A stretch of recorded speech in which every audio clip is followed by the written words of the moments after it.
میدونستی بدون مایه خمیر میشه کلوچه فومن و اونم توی قابلمه درستش کرد؟ بدون مایه خمیر اونم توی قابلمه همچین کلوچه های فومن درست کن. خیلی هم ترد و خوشمزه. الان بیا نزدیک تاستون تکش کنم که چقدر ترد و پفکی شده. دوست قشنگم یادت نره ها، بریم با همین کلوچه فومن خیلی خوشمزه درست کنیم. آردو توی 2 مرحله علف کنید، بهش نمک اضافه کنید، پودر هل و دارچین و وانیل رو اضافه کنید، بر روغن و کره خورده هم بزنید و عسل و در آخر هم آب و بیکینگ پودر و جوش شیرین. یه خورده خمیر رو هم بزنید کافیه. حالا بذارینش 1 ساعت بمونه. برای مواد میانی شکر و کره هم بزنید و آرد بوداده، دارچین و هل و گالاب. روغن هم کم کم اضافه کنید که یه خمیر خیلی خوبی به دست بیاد.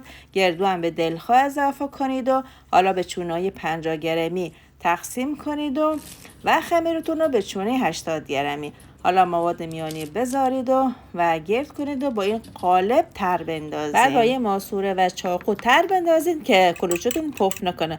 رومال بزنید و دوست عزیز تمام نکات رو توی کپشن ستون می‌نویسم و ترفند چسباندن این کلوچه به قابلمه. حتما برین درستش کنید و در کنار عزیزانتون لذت شو ببرید. خیلی خوشمزه و خوش‌طعم شد.